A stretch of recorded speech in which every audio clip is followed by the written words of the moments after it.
Nós estamos ministrando sobre vida cristã normal. E vimos nos 2 domingos anteriores que nós não devemos viver como os incrédulos. Isto, portanto, digo e no Senhor testifico, não vivam mais como os gentios, que vivem na vaidade dos seus próprios pensamentos, tendo seu entendimento obscurecido, separados da vida que Deus concede, por causa da ignorância em que vivem pela dureza do seu coração. Tendo se tornado insensíveis, eles se entregaram à libertinagem para, de forma desenfreada, cometer todo tipo de impureza. Isto tem uma razão. Versos 20 e 21. Não foi assim que aprendemos de Cristo. O texto diz, mas não foi assim que vocês aprenderam de Cristo, se é que, de fato, ouviram falar dele e nele foram instruídos, segundo é a verdade em Jesus. Quanto à maneira antiga de viver, somos instruídos a deixar de lado a velha natureza corrupta e a deixarmos-nos renovar em nossa mente, revestindo-nos da nova natureza criada por Deus em nosso espírito. O texto diz, quanto à maneira antiga de viver, vocês foram instruídos a deixar de lado a velha natureza, que se corrompe segundo os desejos enganosos, a se deixar renovar no espírito do entendimento de vocês, e a se revestir da nova natureza, criada segundo Deus, em justiça e retidão, procedentes da verdade. Esse processo, vimos, tem início no nosso espírito quando nascemos de novo. Segundo Coríntios 5,17, assim, se alguém está em Cristo, é nova criatura, as coisas antigas já passaram, eis que se fizeram novas. A Epístola aos Hebreus descreve o novo nascimento e cita o profeta Jeremias quanto ao novo nascimento e à renovação da mente. Hebreus 10:14, porque com uma única oferta, essa oferta é a oferta que Jesus fez de si mesmo na cruz, aperfeiçoou para sempre os que estão sendo santificados. Isto diz respeito à obra que Jesus realizou em nós, dando-nos fazendo de nós uma nova criação. Foi quando nós fomos no nosso espírito aperfeiçoados para sempre. Dissemos no domingo passado, essa palavra aperfeiçoado significa perfeito. Aperfeiçoado é algo pronto, algo perfeito. E a obra de Cristo em nós foi e é perfeita, diz respeito a um espírito novo e regenerado que nós recebemos. Mas nós continuamos num processo, por isso o que o texto diz. Com uma única oferta aperfeiçoou para sempre os que estão sendo santificados. A palavra santificados fala também do processo de renovação da mente. É através da renovação da mente que nós somos santificados. Nós somos santificados à medida em que conhecemos a verdade e a verdade nos liberta. Não é uma libertação instantânea, é uma libertação progressiva que vem pela renovação da mente. E disso nos dá testemunho também o Espírito Santo, porque após ter dito, versículo 15, agora o 16, esta é a aliança que farei com eles depois daqueles dias, diz o Senhor, imprimirei as minhas leis no coração deles e as inscreverei em sua mente. O apóstolo Paulo, escrevendo aos Coríntios, ele diz que nós temos a mente de Cristo. A mente de Cristo é porque por duas razões. Primeiro, através do novo nascimento, e segundo, pela habitação do Espírito de Deus em nosso espírito. É ali que ele reside, é ali que ele vive, e então nós temos a mente de Cristo. Agora, a mente de Cristo precisa ser trazida para a nossa mente. Isso é feito através da palavra. Por isso que o texto diz: essa aliança que farei com eles depois daqueles dias, diz o Senhor, imprimirei as minhas leis no coração. Isso é obra do Espírito. E as inscreverei sobre a sua mente. É obra do Espírito, feita através da palavra de Deus. Se não nos expusermos à palavra de Deus, não tem renovação da mente, não tem mudança de vida, não tem santificação, não tem nada disso. Então, tudo está relacionado com o que vimos em Efésios, capítulo 4, 17 a 24, que podemos resumir nos versos 22 a 24. Quanto à maneira antiga de viver, vocês foram instruídos a deixar de lado a velha natureza que se corrompe segundo os desejos enganosos, a se deixar renovar no espírito do entendimento de vocês e a se revestir da nova natureza, criada segundo Deus, em justiça e retidão procedentes da verdade. Bem, a renovação da mente implica em deixar de lado a velha natureza corruptível, os maus hábitos, os maus costumes, a antiga maneira de viver, o velho homem. A renovação da nossa mente implica em nos revestirmos da nova natureza, dos bons hábitos, dos bons costumes e do novo homem. O novo homem foi o que Cristo nos deu quando nós nascemos de novo.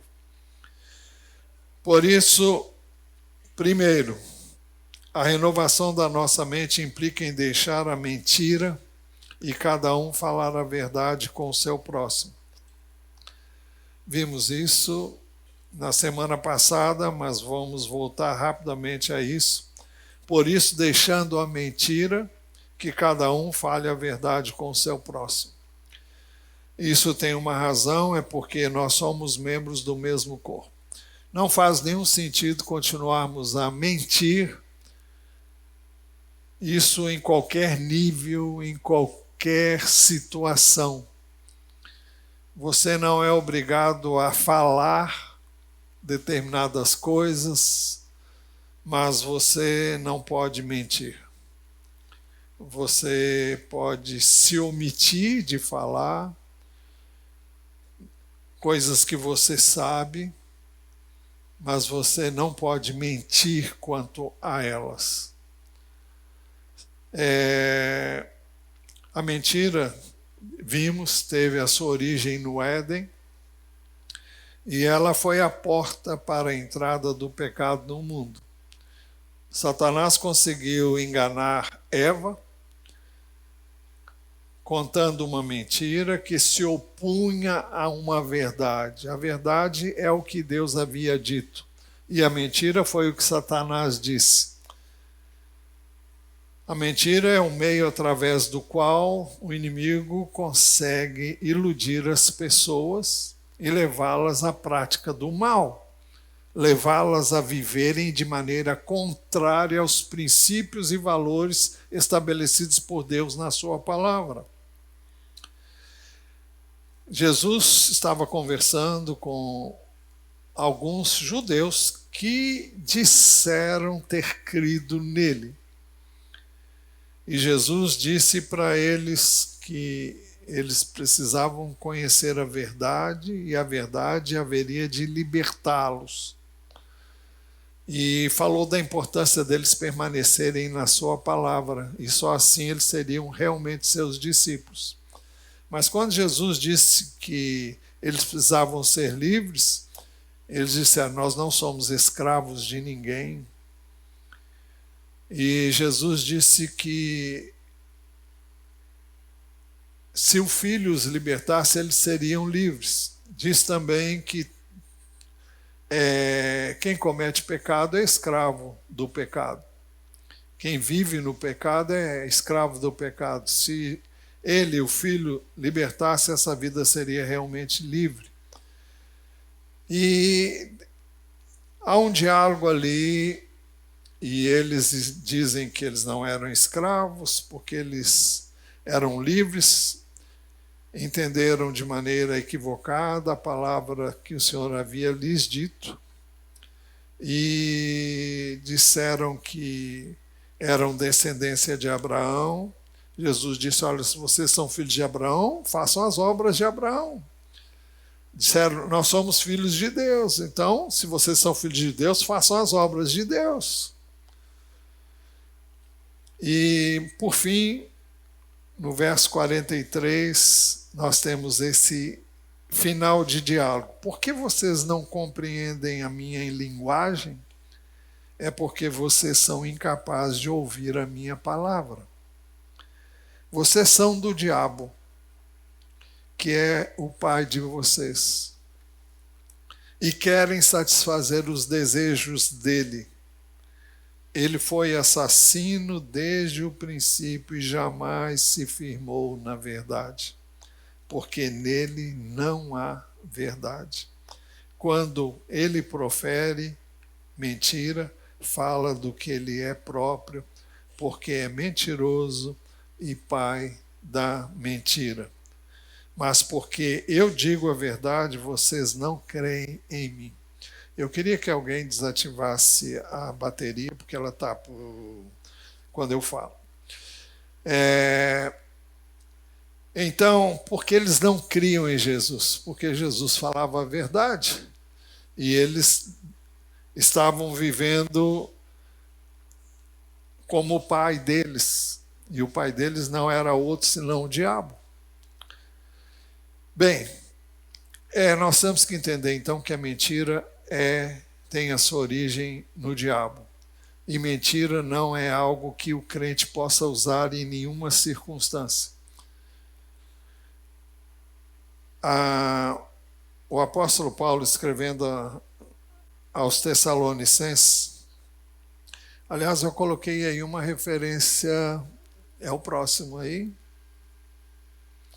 é 2 Tessalonicenses, viu? Não é primeiro, não. 2 Tessalonicenses, capítulo 2, versos 7 a 12, dizem assim: porque o mistério da iniquidade já opera, aguardando somente que seja afastado aquele que agora o detém. Então será revelado o iníquo, ele está falando do anticristo, que aqui é chamado de iníquo, a quem o Senhor Jesus matará com o sopro de sua boca, e destruirá destruirá pela manifestação da sua vinda. Ora, o aparecimento do iníquo, repito, é uma referência ao anticristo, é segundo a ação de Satanás, com todo poder, sinais e prodígios da mentira. Isso significa que o inimigo tem capacidade de fazer prodígios, sinais e maravilhas. Nós temos que ter muito cuidado, porque o aparecimento do iníquo vai ser caracterizado por coisas espantosas. E com todo engano da injustiça aos que estão perecendo, porque não acolheram o amor da verdade para serem salvos. É por esse motivo que Deus lhes envia a operação do erro, para darem crédito à mentira, a fim de serem condenados todos que não creram na verdade, mas tiveram prazer na injustiça. Por que as pessoas escolhem a prática da injustiça, ou seja, a prática do pecado? É porque elas têm prazer nestas coisas e querem fazer estas coisas. Então elas não aceitam a verdade da palavra de Deus, elas preferem viver a mentira e continuar nessa vida de prática da injustiça. Então, a mentira não cabe na vida do crente. Segundo, a renovação da nossa mente implica em deixar o hábito de roubar e adquirir o hábito de trabalhar, fazendo com as próprias mãos o que é bom. Efésios 4:28a. Aquele que roubava, não roube mais. Pelo contrário, trabalhe fazendo com as próprias mãos o que é bom. E ele dá uma boa razão para que tenha o que repartir com o necessitado. Em vez de tirar, você dá. Dá para quem está necessitado. Você trabalha, ganha o seu pão e ganha também para dar. Nós já falamos sobre isso também no domingo passado. Terceiro, a renovação da nossa mente implica em não deixar que saia nenhuma palavra suja de nossa boca, mas unicamente a que traz edificação conforme a necessidade. O texto diz: não saia da boca de vocês nenhuma palavra suja, mas unicamente a que for boa para edificação conforme a necessidade. Então, palavrão, por mais bobinho que ele possa parecer, não cabe também na vida do cristão genuíno. O que deve sair da nossa boca são palavras que abençoam, que edificam. Por isso que o texto diz: não saia da boca de vocês nenhuma palavra suja, mas unicamente a que for boa para edificação, conforme a necessidade. Pessoas que vivem reclamando, pessoas que vivem lamuriando, que vivem usando palavras que eu nem quero usar aqui,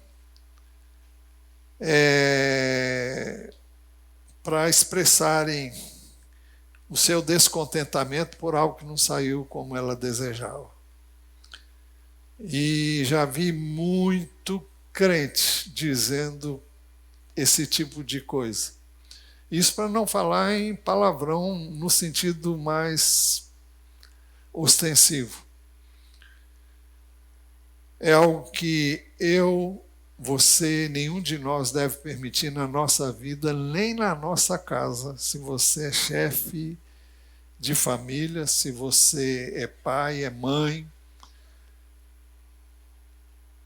Eu sei que na escola, infelizmente, os filhos aprendem com outros a dizerem coisas que não devem, mas isso não deve ser visto como uma coisa natural. Não é natural para o crente, não é natural para os que conhecem a Deus.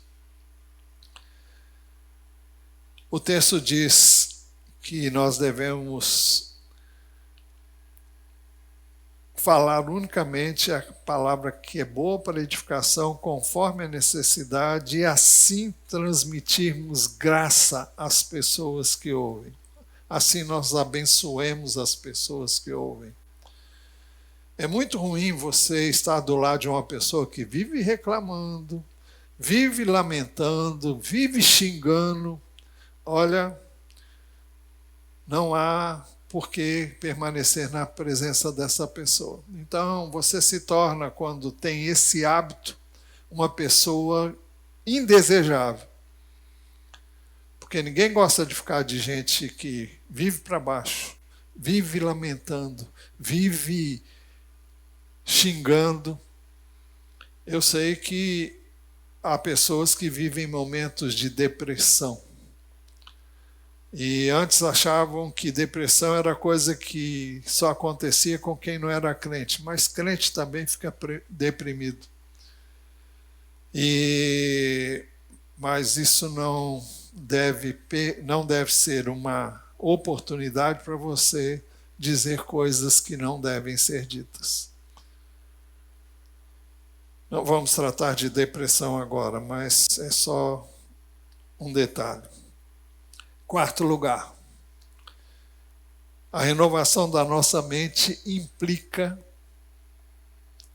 em deixar os hábitos que entristecem o Espírito Santo e cultivar as virtudes do Espírito Santo.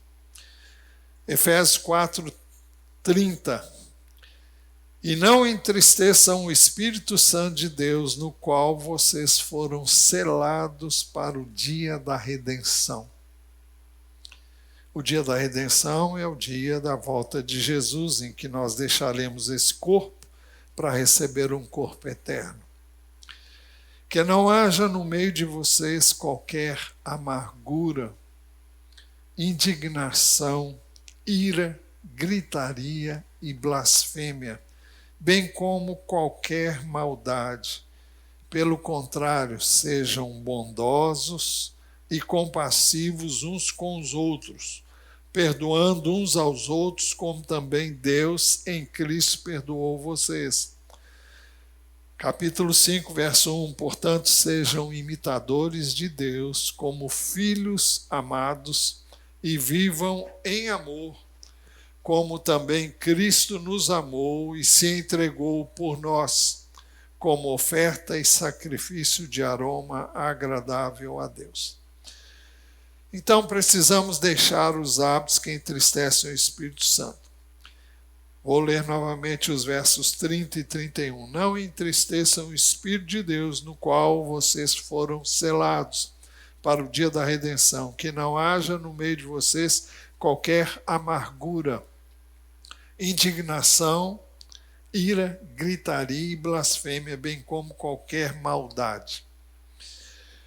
Nós pulamos nesse trecho 2 versos, 26 e 27 do capítulo 4, e deixamos para tratar aqui agora, porque a ira, a indignação, a gritaria e a blasfêmia e a maldade vem como resultado de uma amargura.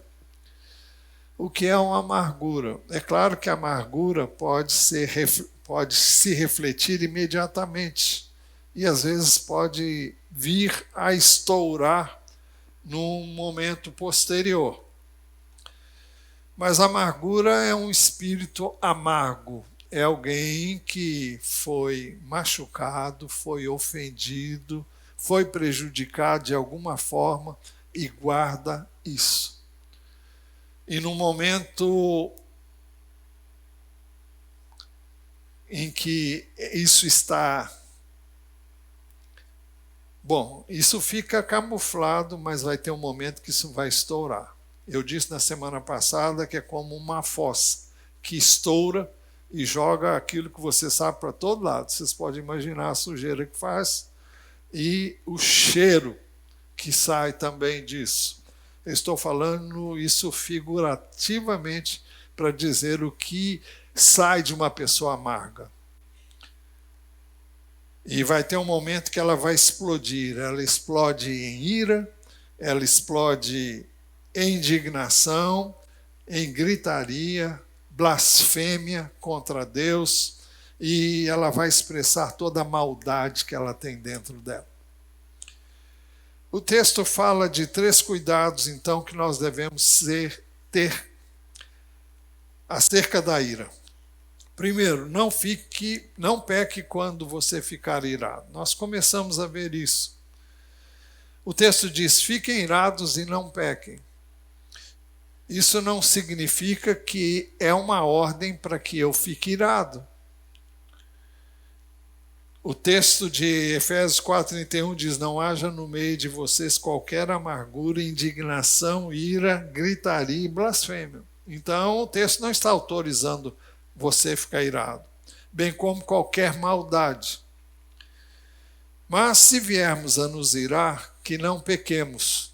O texto diz: nós pecamos se a nossa ira for dirigida a quem o Senhor ordena que nós amemos. Nós somos chamados a amar a Deus e ao nosso próximo. Então, todas as vezes que eu fico irado contra alguém, então eu estou pecando.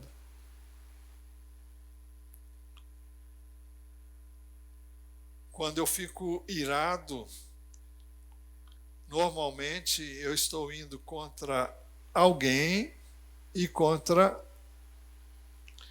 Deus, porque eu peco contra a pessoa e peco contra Deus, a menos que a minha ira, a minha indignação seja contra o mal e não contra a pessoa que praticou o mal. Vocês veem que existe uma linha muito tênue que separa uma coisa da outra. E normalmente é muito difícil para o ser humano separar uma coisa da outra. Eu posso ficar irado contra o mal. Eu posso ficar irado contra essa guerra que está acontecendo lá na Rússia. Mas eu não posso dirigir a minha ira, a minha indignação contra pessoas que estão por trás disso, mesmo que elas estejam sendo usadas pelo inferno. Eu posso mirar então contra o mal, contra o pecado, contra a injustiça, contra a desobediência, contra a insensibilidade, a dureza de coração. E Jesus ficou indignado contra a exploração dos vendedores no templo. Estando próximo à Páscoa dos judeus, Jesus foi para Jerusalém e encontrou no templo os que vendiam bois, ovelhas e pombas, e também os cambistas assentados.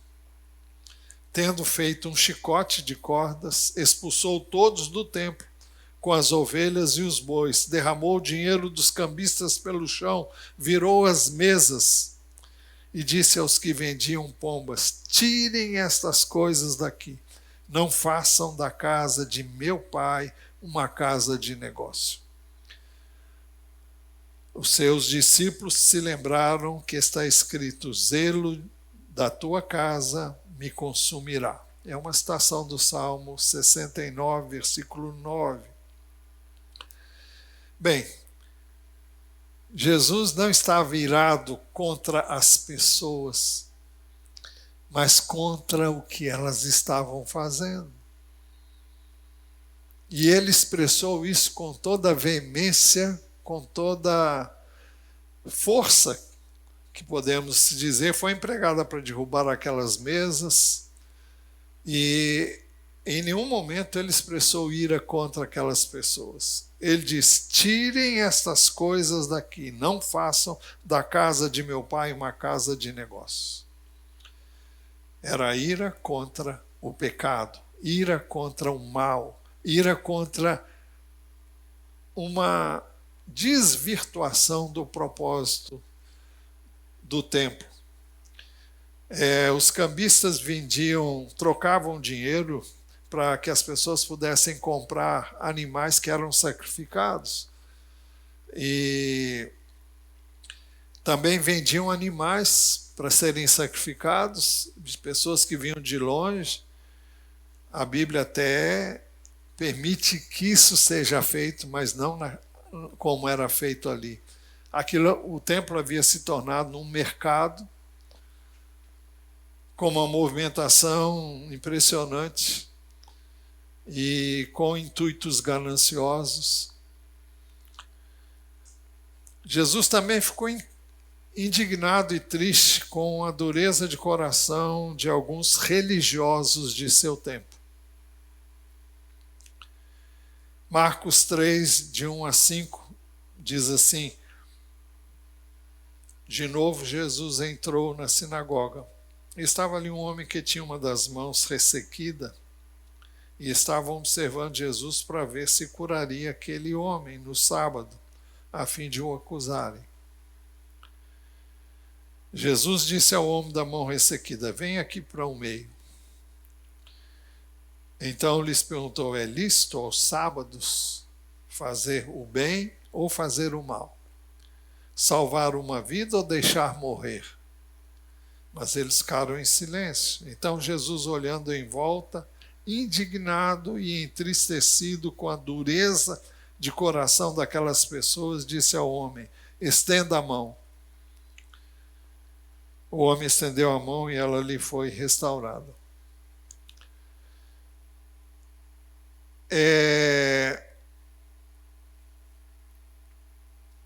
O texto diz que Jesus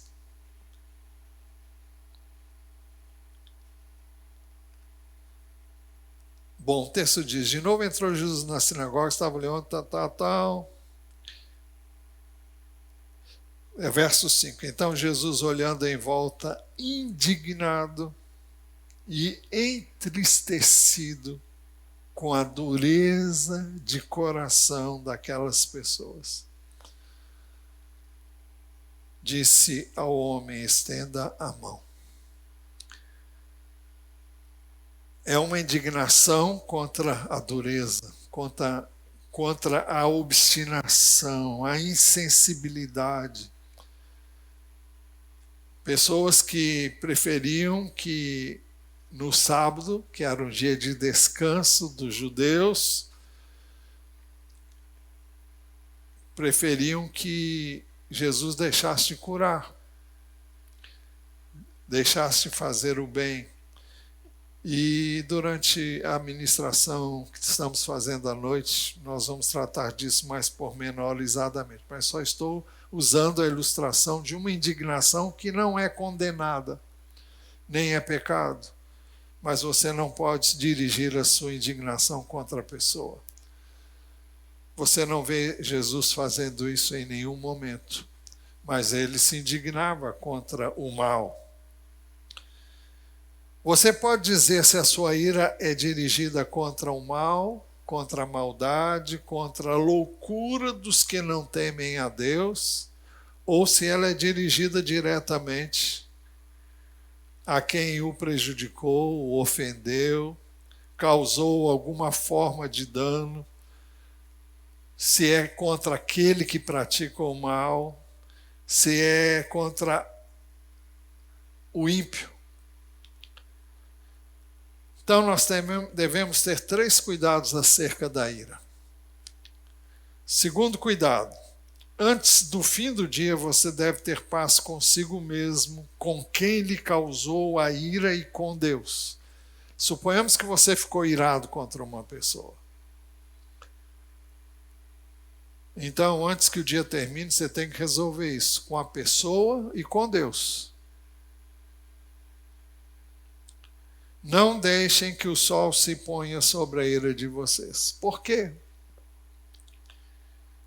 Porque se você deixar que o sol se ponha sobre a sua ira, você não extravasou a ira, ou se extravasou e você não consertou, você está ressentido, você está magoado, você está rancoroso por dentro, você está com ódio ou você está simplesmente amargurado com aquela pessoa.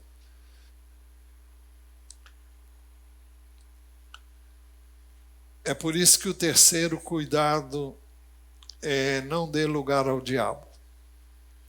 E quando você permanece com amargura no coração, quando você não resolve a questão naquele dia, com a pessoa, com Deus, você guarda isso no coração. E a amargura é uma brecha enorme que se abre para a ação do inferno. O diabo sempre se vale de algumas portas. As portas mais comuns para o diabo agir numa vida é a amargura, é o ressentimento, é a falta de perdão, também a imoralidade e a idolatria. A maior parte das pessoas que são idólatras, porque elas adoram um ídolo? Porque o ídolo nunca diz não para ela. O ídolo nunca diz que você deve fazer A ou B. Gente que está... Bom, então veja, o ídolo nunca diz não para você, nunca aponta o seu pecado, ele está sempre, ele é mudo, então ele nunca diz não para você. É por isso que grande número de pessoas adoram ídolos. E servem a ídolos porque o ídolo não lhes proíbe de nada. E a idolatria leva a uma vida permissiva, uma vida de degradação cada vez maior, porque nada impede que a pessoa faça o mal, porque há sempre uma acomodação ao pecado. Mas, quando nós guardamos ressentimento, nós guardamos ira, nós abrimos espaço para o diabo. Por isso que o texto diz, nem deem lugar ao diabo.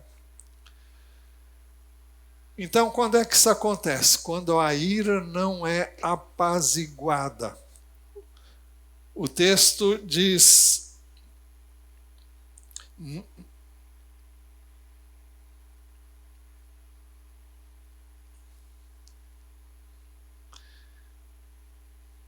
não deixe que o sol se ponha sobre a ira de vocês. Então, a ira tem que ser resolvida, tem que ser apaziguada. E essa paz você tem que ter com a pessoa e com Deus.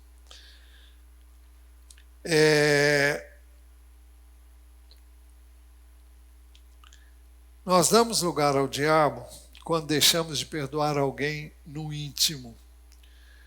O apóstolo Paulo escreveu na segunda epístola aos Coríntios, capítulo 2, isso não vai estar aqui. O texto que nós vamos colocar aqui vai ser sempre o texto básico. E os outros você vai ter que anotar ou guardar. Damos lugar ao diabo como deixamos de perdoar alguém no íntimo. O apóstolo Paulo escreveu o seguinte, 2 Coríntios 2, 10 e 11. A quem vocês perdoam alguma coisa, eu também perdoo. Pois o que perdoei, se é que perdoei alguma coisa, eu fiz por causa de vocês na presença de Cristo, para que Satanás não alcance vantagem sobre nós, pois não ignoramos quais são as intenções dele. O papel do diabo é criar conflitos entre as pessoas. Ele chega no ouvido de uma pessoa e diz uma coisa, depois chega no ouvido de outra e diz outra coisa. Então, ele faz com que as pessoas tenham conflito umas com as outras. E o apóstolo Paulo, escrevendo também aos Efésios, ele diz que a nossa luta não é contra carne e sangue, mas sim contra os principados, contra as potestades, contra os poderes das trevas, os poderes do mal.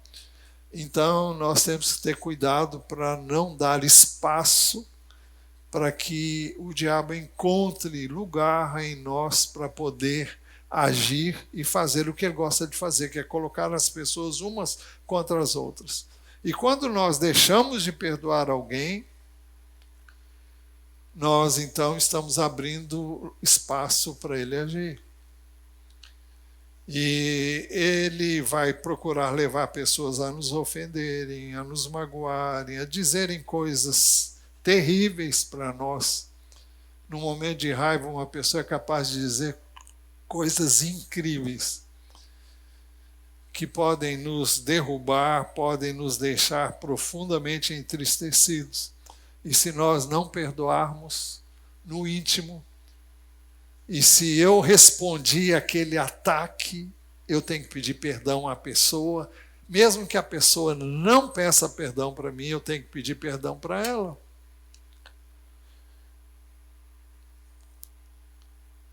Por isso que o apóstolo diz, pois não ignoramos quais são as intenções dele, quais são as intenções do maligno, para que Satanás não alcance vantagem sobre nós. Ele disse, eu perdoo para que não haja espaço na minha vida. Nós damos lugar ao diabo quando guardamos ódio contra o irmão no íntimo. Isso também é dito em Levítico 19, 17. Muitas vezes esse ódio não é externado, mas ele está aqui. Não guarde ódio no coração contra o seu próximo, mas repreenda-o e não incorra em pecado por causa dele. O que significa isso? Se você viu uma coisa errada no irmão, você tem que ir lá e falar com ele. Não é falar com outra pessoa. Você tem que ir diretamente ao irmão e não pode odiar essa pessoa. Não guarde ódio no coração contra o seu próximo, mas repreenda-o e não incorra em pecado por causa dele. Se você viu a pessoa fazendo a coisa errada e calou-se, você está conivendo com o pecado dessa pessoa.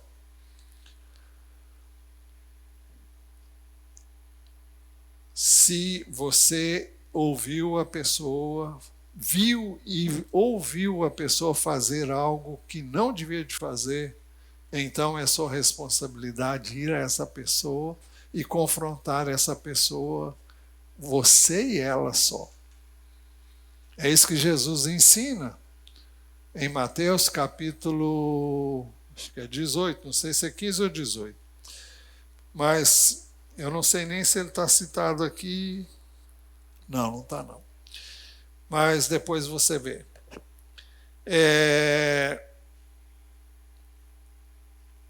Então o texto é muito claro. É interessante que isso está no Velho Testamento.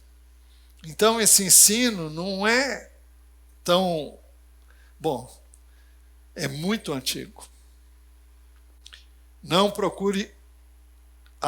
guarde ódio no coração contra o seu próximo, mas repreenda-o e não incorra em pecado por causa dele. Quando é que eu peco por causa dele?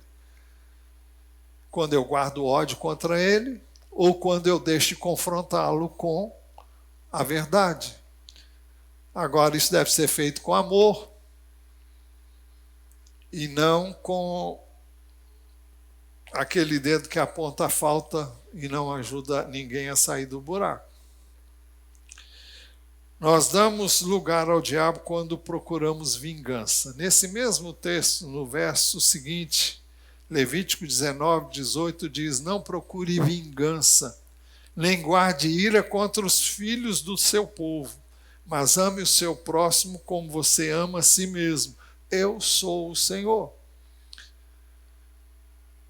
Esse é um mandamento antigo.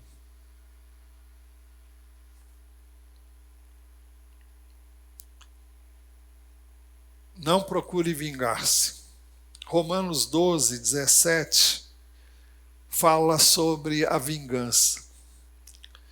Não paguem a ninguém mal por mal. Procurem fazer o bem diante de todos, se possível, no que depender de você, no que depender de vocês, vivam em paz com todas as pessoas. Se possível. O que significa isso? No que depender de você, você deve ter paz com as pessoas. Pode ser que as pessoas não tenham paz com você. Pode ser que as pessoas persigam você. Pode ser que as pessoas não ajam corretamente com você. Mas você tem que ter paz com essas pessoas.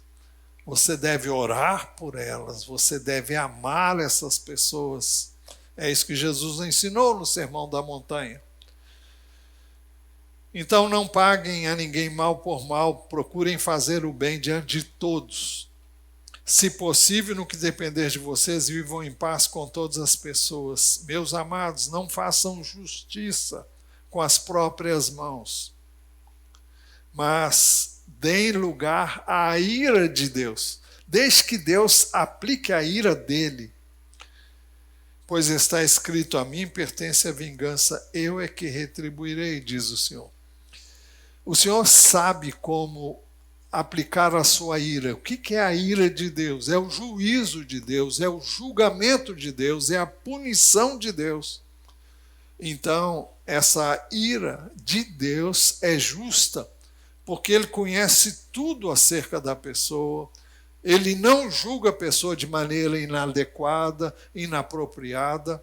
Nós sempre, quando julgamos o comportamento de alguém, nós julgamos à luz do nosso entendimento. E o nosso entendimento não é completo, não é perfeito, e é à luz da nossa vida e não à luz da vida da pessoa. Ninguém sabe, a não ser a própria pessoa e Deus, o que ela viveu e por que ela age daquela maneira. E Deus pode aplicar a punição certa, no momento certo, do jeito certo.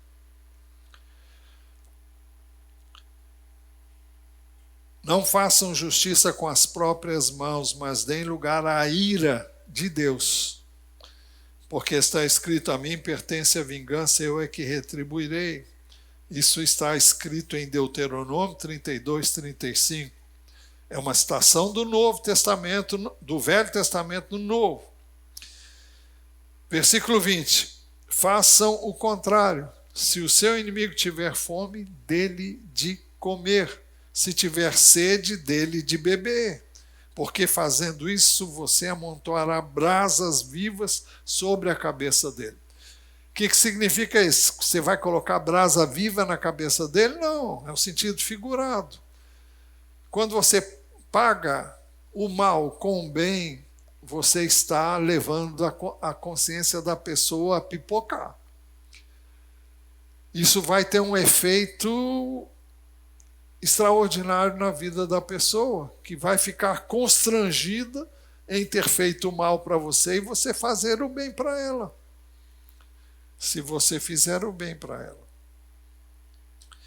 Então, diz o verso 21, não se deixe vencer pelo mal, mas vença o mal com o bem. Este é o ensino de Jesus. No Sermão da Montanha, capítulos 5, 6 e 7 de Mateus, do Evangelho de Mateus. Nós damos, então, lugar ao diabo quando decidimos fazer justiça com as nossas próprias mãos. Tiago 1, 19 e 20. Vocês sabem estas coisas, meus amados irmãos. Cada um esteja pronto para ouvir, mas seja tardio para falar e tardio para ficar irado. Porque a ira humana não produz a justiça de Deus. Exatamente pelas razões que já dissemos. O meu julgamento é falho, a minha ira não procede de um julgamento justo. Eu sei que muitas pessoas batem palmas para os justiceiros nos filmes, ou quando alguém resolve fazer justiça com as próprias mãos. Aplaudem, torcem pelo justiceiro. É muito bonito nas telas de cinema, mas isso não tem nenhuma base bíblica. Ninguém tem o direito de fazer justiça com as próprias mãos. A Bíblia diz que quem age assim, recebe isso de volta. Nós damos lugar ao diabo quando há uma raiz de amargura que envenena muita gente. Hebreus 12, 14 e 15 dizem assim: procurem viver em paz com todos e busquem a santificação, sem a qual ninguém verá o Senhor. Santificação fala de separação para Deus, fala de renovação constante da mente. O que só pode ocorrer se você ler a palavra, se você pedir que o Espírito Santo faça isso na sua vida. Cuidem para que ninguém fique afastado da graça de Deus e que nenhuma raiz de amargura brotando cause perturbação e por meio dela muitos sejam contaminados. É aquilo que já dissemos anteriormente, usando como ilustração uma fossa. Mas o que é uma raiz de amargura? É uma raiz venenosa, é um veneno mortal. E o que é uma raiz? Ela está encoberta pela terra. Ela está, aparentemente, ela não existe.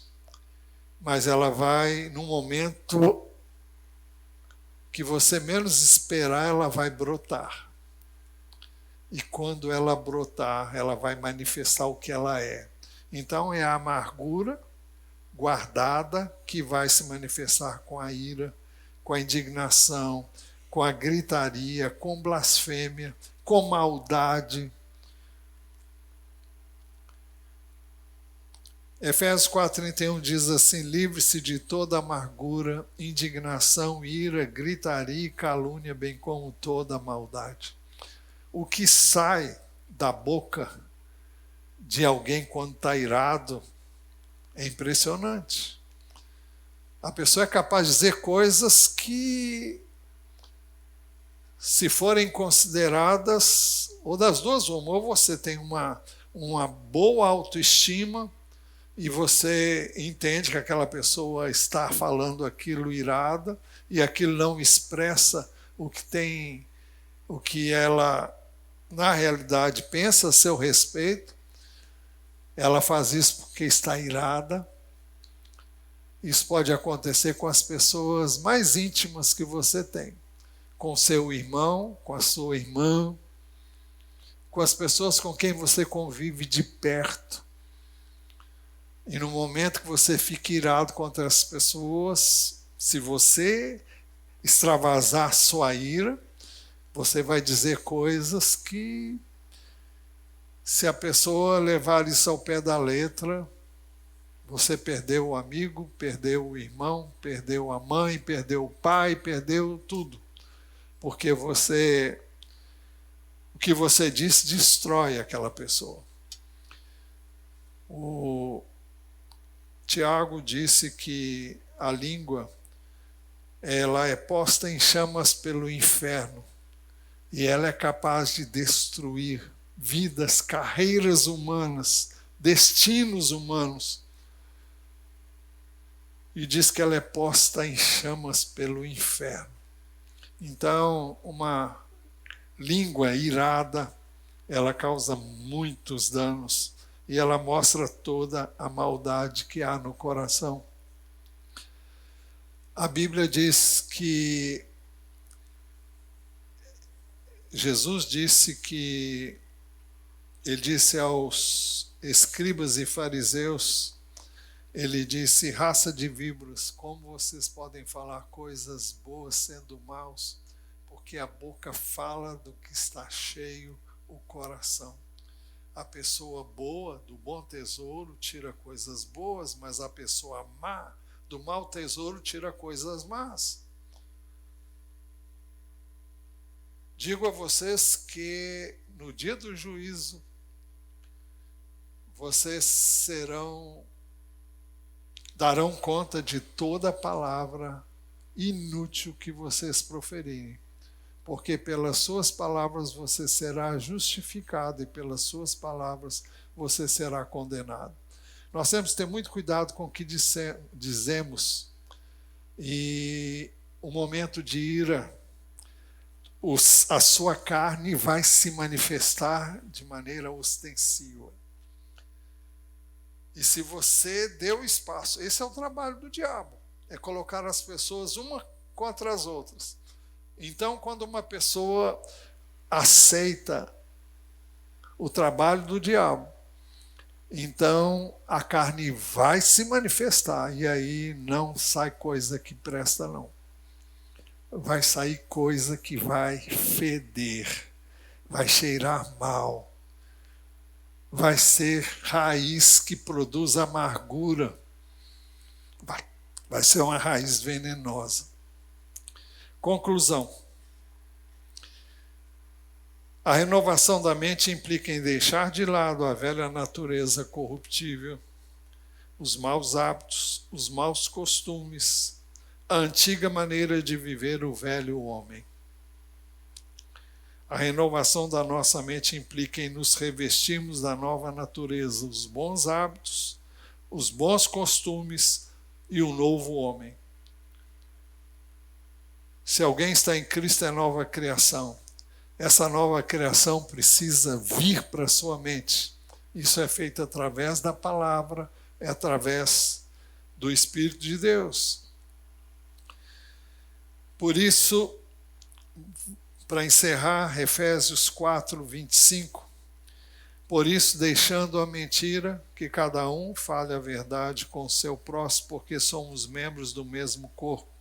Fiquem irados e não pequem, não deixem que o sol se ponha sobre a ira de vocês, nem deem lugar ao diabo. Aquele que roubava, não roube mais.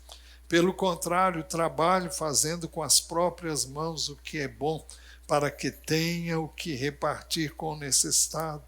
Não saia da boca de vocês nenhuma palavra suja, mas unicamente a que for boa para edificação, conforme a necessidade, e assim transmita graça aos que ouvem. E não entristeçam o Espírito Santo de Deus, no qual vocês foram selados para o dia da redenção. Que não haja no meio de vocês qualquer amargura, indignação, ira, gritaria e blasfêmia, bem como qualquer maldade. Pelo contrário, sejam bondosos e compassivos uns com os outros, perdoando uns aos outros, como também Deus em Cristo perdoou vocês. Portanto, sejam imitadores de Deus, como filhos amados, e vivam em amor, como também Cristo nos amou e se entregou por nós, como oferta e sacrifício de aroma agradável a Deus. Então, se você em algum momento se teve um comportamento que não foi coerente com o que nós estamos examinando e examinamos hoje, então procure essa pessoa assim que você sair daqui e vai e peça perdão. Mas não diga, olha, eu fiz isso porque você também fez isso. Você vai fomentar um problema que, quando você for confessar o seu pecado, confesse o seu pecado. Não acuse a pessoa, não aponte os erros, nem aquilo que levou você a agir de maneira errada. Diz, olha, eu pequei, eu não devia ter feito assim. Eu não devia ter dito o que eu disse. Olha, eu menti para você. É difícil, muito difícil fazer isso. Mas é necessário. Para que não haja nada que você, se você roubou, devolva. Se você mentiu, peça perdão.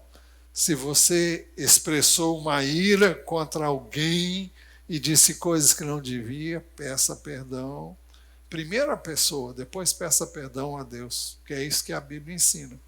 Vai lá, resolve o problema com seu irmão, depois você vem e peça perdão a Deus. Esse é o ensino de Jesus no Sermão da Montanha. Então, se você tem guardado ressentimento contra alguém e essa pessoa não sabe, você não precisa dizer à pessoa que tem ressentimento dela e vai pedir perdão, não. Se ela não sabe, se você nunca externou isso, peça perdão só a Deus. Mas se você de alguma forma já expressou isso e ela percebeu isso, então você tem que pedir perdão a ela também. Aquele que se humilha será exaltado, que se exalta será humilhado. Então vale a pena nos humilharmos quando erramos, quando pecamos, porque Deus se agrada não do nosso pecado, mas quando nós nos humilhamos, Ele se agrada do nosso arrependimento, porque nós estamos dizendo com isso que Ele é verdadeiro, que a palavra dEle é a verdade. Confessar é reconhecer que Deus é verdadeiro, que a sua palavra é a verdade e que eu sou pecador. Jesus contou a história de um publicano e um pecador. Um fariseu e um publicano. E o fariseu contava a vantagem de Deus, dou graças porque eu não sou como esses demais pessoas, assim, assado. Mas o publicano disse, ó Deus, tenha misericórdia de mim. E Jesus disse que aquele homem saiu justificado e não o outro. O último que saiu justificado. Então, vale a pena confessar. Vale a pena consertar, vale a pena endireitar. Amém?